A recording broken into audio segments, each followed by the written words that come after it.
everyone, and welcome back to Scoir's podcast, Inside College Admissions. My name is Ashley Smith, and I'm the Director of Marketing here at Scoir. And today we are going to be joined by Peter Van Buskirk, who is a regular on our podcast, and I'm sure you have heard some of his episodes prior to this. So we're very excited to have Peter here today, and the topic of conversation is going to be slightly different.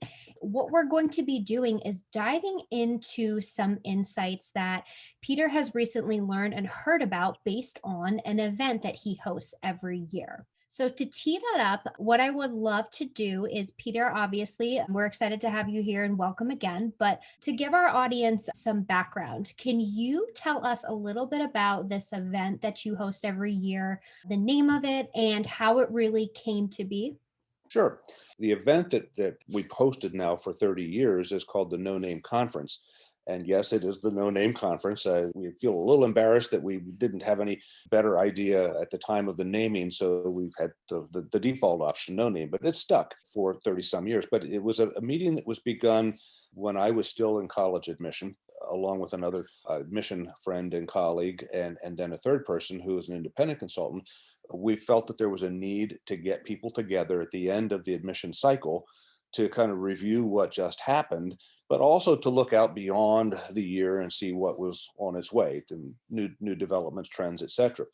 And what began as a fairly small gathering of a dozen people for one session of 3 days, 2 nights of conversations quickly emerged into something or evolved into something that became two gatherings of 30 plus people over, again, a period of 3 days, 2 nights to have as much conversation as we could. And then most recently, we went to a third meeting. So at any rate, we're a group that includes deans of admission, veterans, secondary school counselors, as well as individuals in the independent consulting group who have a lot of perspective, a lot of seniority, and can provide sort of a 30,000-foot perspective on the goings on in the college going process. So it's been fun to have this conversation. One of the things that we've insisted on when folks gather is that we don't come with any presumed expertise. In other words, we're not coming to listen to someone talk to us about a particular topic. Rather, we identify topics in advance, and then the leaders, and I'm one of the founders and leaders, will facilitate conversations over, again, a period of 3 days on various topics. Everybody participates, nobody can spectate. And it's a lot of fun. And after a while, it becomes like herding cats because everybody has something to say. But when you have folks representing higher education at large schools, small schools, highly selective schools, not as selective schools, the conversation really becomes very robust. And of course, everybody wants to hear what's going on. Sure. This year, actually 2020, posed a challenge for us because we felt that it wasn't going to make sense to try to meet in person. We had a very brief meeting virtually back in the spring, and it went well. So we decided that for 2021, in anticipation of, again, not having something in person, we would do a series of events. And we had our first of three that were designed to kind of take the temperature of what's going on in college admission.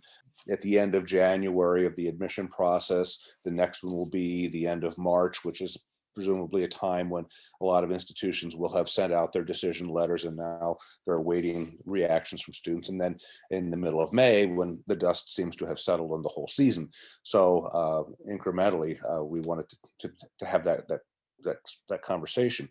What was interesting is we weren't sure who would show up. So, we have an invitation list that we use, thinking that, well, we'll give folks an opportunity to indicate a first and a second and a third choice. And that way, maybe they could participate in all three of these sessions. Well, as it turned out, each of the sessions closed out in registration so that nobody got more than one session opportunity, which is, I think, much to the chagrin of a lot of folks who wanted to be part of the conversation. A little bit of FOMO going on here, but nonetheless, we were very fortunate to have this turnout, and we had, as I say, a very robust and energizing meeting. Yeah, that's great. And I love how you position that too, just kind of doing a quick temperature check on all things college admissions. And I would anticipate that there is a large desire to get that type of group together, especially given that, it's 2021 and, it's another year with COVID, and to really get a better sense of where everybody else is at too, and just be able to kind of share thoughts candidly in an open forum. So That's really great to hear. And I'm really impressed with the turnout you got because as everybody is talking about right now, there is a lot of Zoom fatigue, but I think that there is definitely a desire to connect with colleagues and others out there. Well, I think you hit the nail on the head. What we began to realize that there's an information or communication deficit here. While a lot of people are putting things out through the internet, trying to communicate out, there's not a lot of communication back or interaction between professionals, and I think that's why this was a very welcome conversation. Absolutely. So, based on that, and I know that you mentioned that you are, this year it's taking a slightly different form, obviously being virtual, but you're going to have three of them in that format. So, based on the conversation from January, can you give us a pulse on the biggest concerns with the group that you spoke to? Well, let me, before I do that, help you to understand what we were looking at. There was a number of topics that we promoted for that session Sure. that drew folks in. So we were going to, the first thing we wanted to consider was the COVID pivot, that notion that everything changed at some point back in March or April of 2020. So the title was The COVID Pivot at What Cost? And then the next teaser was a look back at the March to September time period. What is the status of new student enrollment and consumer tendencies? And the reason we wanted to have that conversation was back in the summer and spring, there was a lot of concern that many students who had been admitted and enrolled might defer, might not follow up with an enrollment. So that was a point of consideration. We wanted to look at the impact of the test option because through COVID, there was a 60% increase in the number of test optional schools. So that was a pretty hot topic. We wanted to see what was happening with regard to early decision and early action interest on the part of students in light of COVID. And then finally, to just kind of take a look at what the fall enrollment picture might look like. So those were the initial topics, and we did a survey of everybody in advance, a paper survey, just to kind of get a sense of how they were feeling about different things. And as the survey yielded 6 pages of results that I compiled, Oh, a wow. lot of really good stuff. So we decided as we planned this conversation, it was 90 minutes, unfortunately couldn't be longer, but 90 minutes, that the first half would focus on the experience that everyone had. Yeah. Just how did you feel? What was going on your campus, et cetera. And then the second part dealt with the process, the actual admission process and the strategic elements. So one of the things that stood out immediately from the survey is the degree of stress Yeah. and anxiety and frustration that emerged on the part of college access professionals. And I use that term advisedly because I'm speaking now of everybody who's involved from both the university side and the high school side and the independent consultant side. But as one individual referenced, there's also a fatigue factor involved, not so much, yes, Zoom, but also as an educator with kids, you're trying to direct them, encourage them, give them hope, give them a sense of possibility. And apparently, after a while, it's kind of like hold your hand up against the dike, just pretending that you're not going to be able to stop the dike from breaking, but eventually it just does. And so the notion that we could create the perception that everything would be fine Hmm. and then despite the fact that we weren't getting the right signals that everything would be fine, I think that really wore down on people as well. On the one hand, there was some discussion and a lot of good feeling about the resourcefulness, the innovation that came out of this time period. We hear talk about the new normal. Colleges changed the way they reached out to students in a virtual manner. We had virtual information sessions, virtual tours, virtual interviews, so many things that they could do virtually, which, by the way, we'll probably talk about this later. Many institutions feel that part of their outreach won't change in the future. On the other hand, colleges and universities felt that having people work remotely from home created a real problem in some ways because, as one person said, this is a people business and we work with relationships. And it was hard to be part of a team you couldn't see on a regular basis. So there was an awful lot that we needed to talk through with regard to sort of the mental health side of things. There's real concern that not only will there be some negative outcomes with regard to mental health on the side of professionals. In other words, will college admission officers want to do this work uh, consistently from home, virtually all the time? The teachers and counselors are worried that they're not having the kind of if you will, intimate contact, one-to-one contact with the students, the hallway conversations with kids that enable them to really get a sixth sense for how students are thinking about things. There's just still a feeling of distance, despite the Zoom, a feeling of distance that people are trying to reconcile right now. And then, of course, there's the concern about, the students who are marginalized in this process, and the fact that the students who are probably benefiting or making the most out of a difficult situation are the students who are privileged in many ways. The Yep. students who are not privileged are left behind. They don't have access to counseling the way the other kids would. They don't understand the testing paradigm the way other kids might. So there's a real concern that a lot of the gains that we were beginning to see with regard to involvement of marginalized students in the process, that those gains could be lost and then some. Yeah, absolutely. And I'm so glad you brought up the mental health aspect of it. I would imagine that in many ways, this conversation that you were able to have with these individuals was therapeutic in many different Oh forms. yeah. But I want to lean into something that you just said, because we had this conversation in some form with some of the previous guests on our podcast. But the topic of underserved students is something that obviously is at the forefront right now, and it's always been a big topic of conversation in the admissions world. But I think that the pandemic has truly highlighted that to a significant degree. So I'm curious to hear from you. Is there anything or any information that was shared that can provide some perspective in terms on things that have maybe worked to help those schools still reach those students, or anything that you think would be valuable to share on that topic? Well, there are a number of things, and let's see if I can keep them straight in my own mind. One is many of the students who are otherwise underserved or marginalized in this process lack the technology, the very basic technology to be able to follow along with a lot of the work that's expected of them in school themselves. I mean, the assignments, et cetera, that are being handed out from teachers in school while they're working remotely. They don't have the communication access to and from the colleges. So, I mean, the colleges can find kids easily who find them, but if you've got a young person who doesn't have the internet access on a regular basis and can't reach out to colleges and universities can't find them either. So there's that concern that there's simply no communication. There's concern that for many of those students, the level of engagement in the classroom or remote engagement academically has declined considerably as well. And when you have students who are highly motivated and very intelligent and they know what they want to do in life, and you throw them a curveball, a lot of times they anticipate that curveball and they do exactly what they need to in order to follow the metaphor to hit it out of the ballpark. But when you throw a curveball to somebody who doesn't know what it is, they let it go by and it's a swing and a miss. And that's what's happening with a lot of the kids who are coming from marginalized backgrounds, is that they're not able to put together an academic program or performance that would put them subsequently in the right kind of competitive position in college admission. I'm not saying they can't go to college, but their academic work this year and last year is frankly, it's going to be hard for colleges to look at them with any kind of confidence, given the fact that there's a lot of work missing.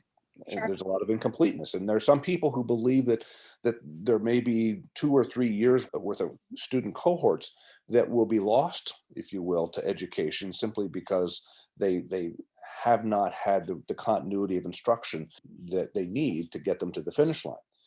And then the third piece that I think is problematic here is the testing. On the surface, we framed the question of testing on our survey. Do you see this as a marketing ploy, an idea whose time has come, and some other things? Well, most people agree it's an idea whose time has come. And the sense is, well, that's great, because now taking tests out of the equation, it makes it easier for students who might have lower scores. And there's an awful lot of the research that talks about how there are gender biases, racial biases, et cetera, in testing. Well, take the test out of the picture, that creates greater opportunity. Well, that means then if there's no test for that marginalized student, we focus back on that underdeveloped academic record for the last 2 years. So it's like a triple whammy for those kids. And I think there's real concern There's real concern. And then there's the issue of cost and affordability.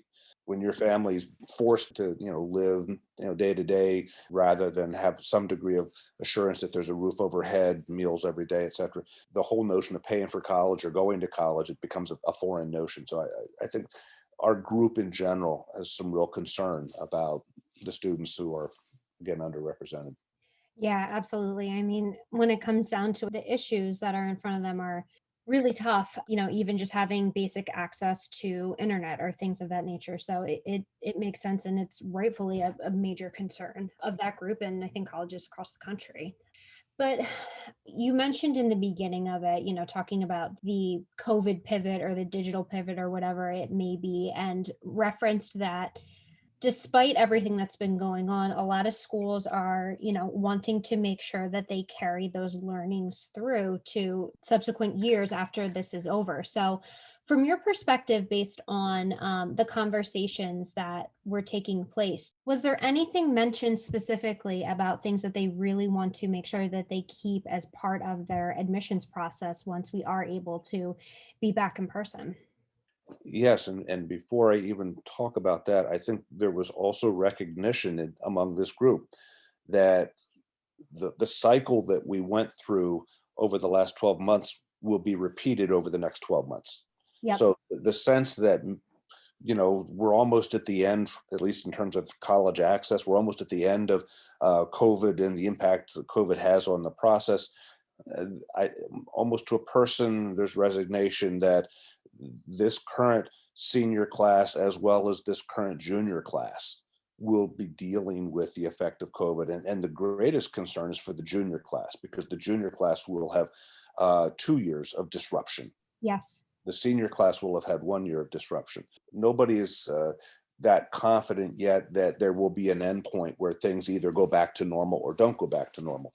Now, to your question, I think that folks are really liking the kind of targeted access they can have to students through the internet, that the opportunity to have more, almost literally, FaceTime through Zoom and other mechanisms. But colleges have found that they can create greater access to kids, especially those that are greater distance from their campus. And you don't have to travel cross country or around the world to get to a college campus right now. You do literally, but you can still have access to just about everything but the feeling of being on the campus by Zooming and et cetera. So I think that the colleges are saying, why should we necessarily be killing ourselves and trying to spend X number of dollars on visiting hundreds of high schools or thousands of high schools during the fall and the spring of a year, when we can have virtual conversations with those high schools? Should we consider maybe dropping back from the amount of college fair situations we get involved with? Because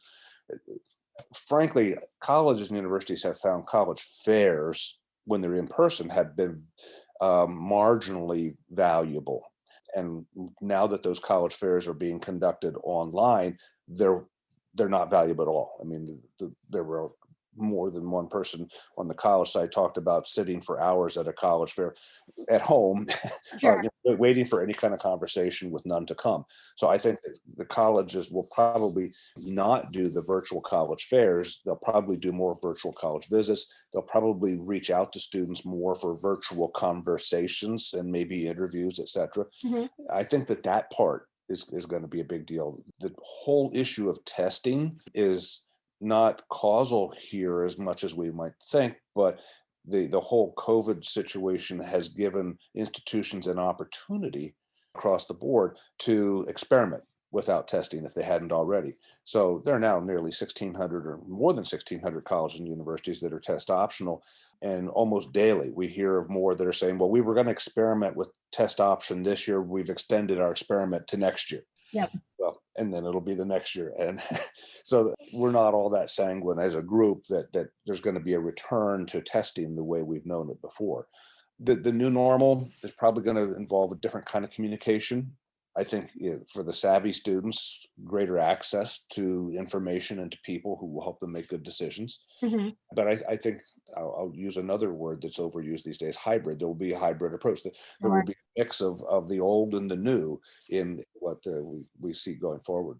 Yeah, and I'm glad you tied it together, because that's also one of the reasons why I asked you those questions in that order. But you look at being able to engage in a virtual environment and potentially reaching some students that you may not have before because everybody's in the same boat where you can't necessarily visit campus. I wonder if that is helping some students get some exposure that may not have before. So the other thing too that I think is consistent with a lot of the conversations that we've also been having internally is that we have been hearing that these one-on-one interview style or dialogues, whether it be through Zoom or FaceTime or whatever, are working well with students. It's definitely the preferred method of virtual event. So it's interesting to hear that being echoed in that format as well.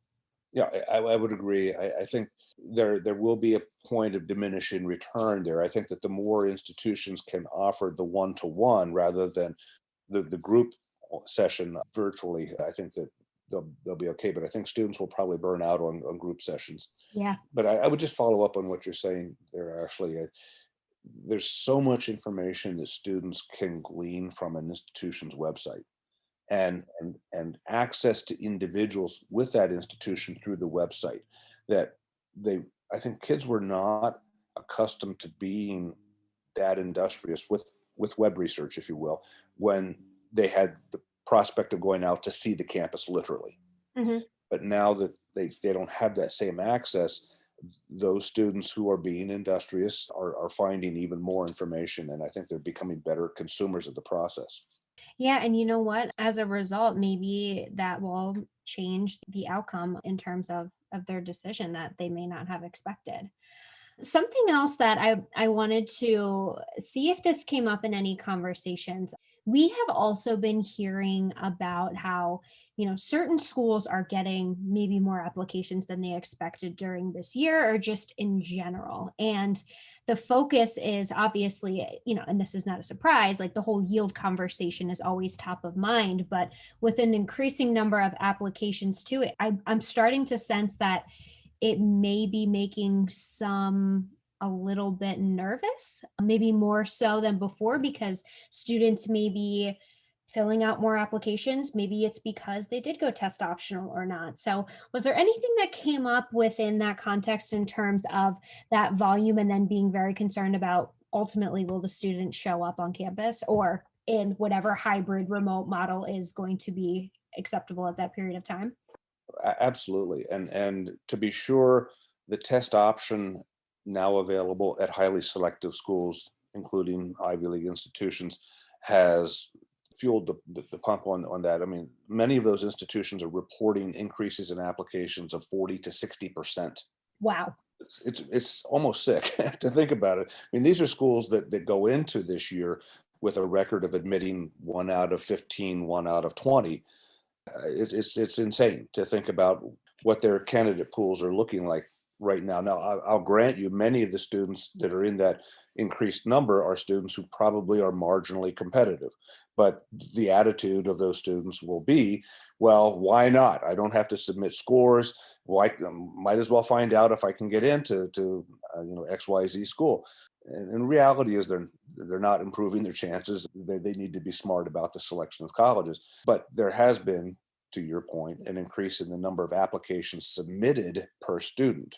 Again, the common application makes that easier. The test option makes that easier. So we have three types of scenarios evolving right now. The very highly selective schools are sort of like the rich getting richer. Yep. Then a band of schools that are very selective, but not among the most selective. Maybe let's say 10% of all colleges and universities that they admit anywhere from 25% to 55% of their applicants. That group of schools is probably going to be similar this year to what it has been in the past in terms of applicant interest. And then schools that are less selective, admitting more than 55, 60% of their applicants, those schools are probably going to see a lower turnout. The thing that's really frustrating to admission officers right now is they don't know how to predict yield, Yep. the yield on the offers of admission.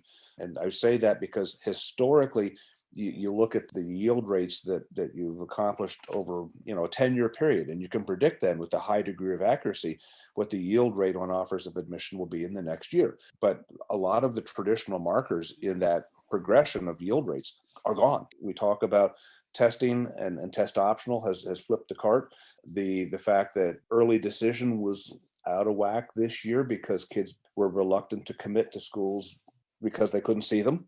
And colleges love early decision because the more early decision kids they get, they have more high yield candidates so that they don't have to admit many in the regular process. So the reality is that with the exception of the elite institutions, the most highly selective schools, the students applying to selective schools should expect that there will be an overadmission of students and a greater reliance on the wait list going into this next year. And one of the questions we asked was, how would you characterize the anticipated admission activity for the fall of 2021? And we asked, would you expect to see more early decision activity? Expect to see more waitlist activity? Expect to see more aggressive and generous awarding of financial assistance? Expect greater reliance on enrolling full pay students? Expect no change in admission or financial aid activity at all? And the greatest response was in favor of greater reliance on enrolling full pay kids, greater reliance on the wait list, and more generous awarding of financial assistance. So what I take from that is that colleges are going to be less conservative about the way they manage their resources and manage the places. It's really important, and this is one of the things we learned early. Colleges and universities took really big financial hits this last year in order to affect that pivot that we talked about. And in order for them to kind of right the ship, they're going to need to have more tuition revenue than perhaps they would have in the past. So that will change in some ways the approach that they have to admitting students and then aiding students.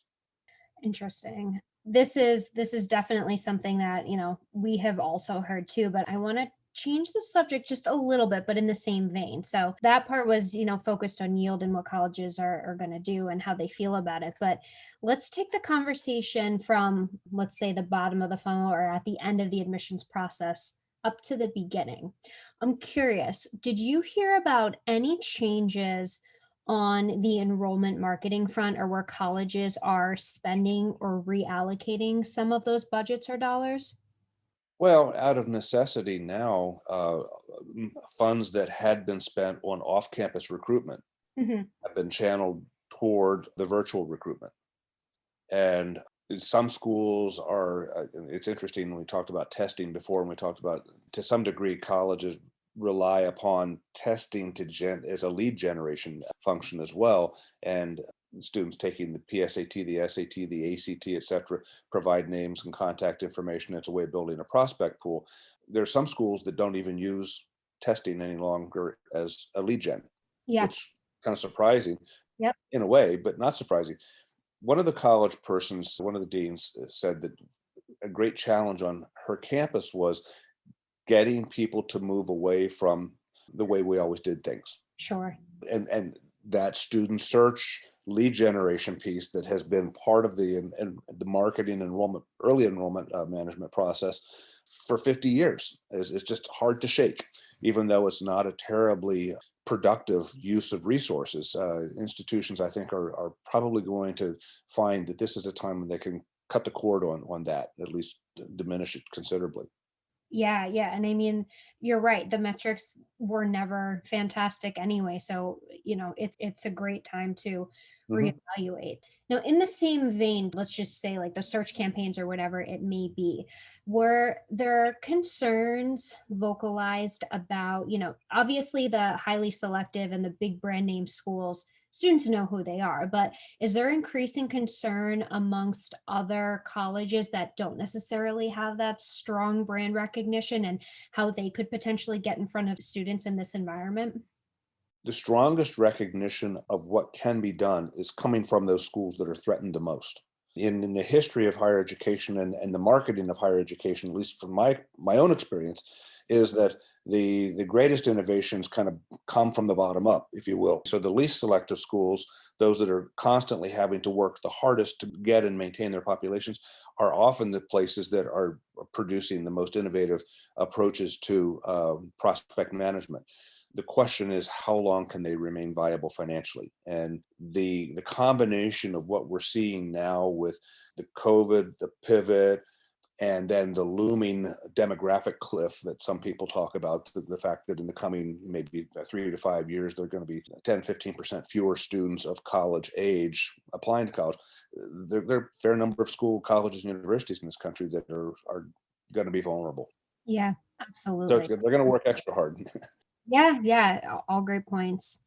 All right. So, I mean, we covered a lot. I can't imagine how that 90 minutes was and how I'm sure it was incredibly difficult to cut it off after that period of time. But is there anything else that you want to highlight that you think is really important to bring up that we maybe didn't touch on?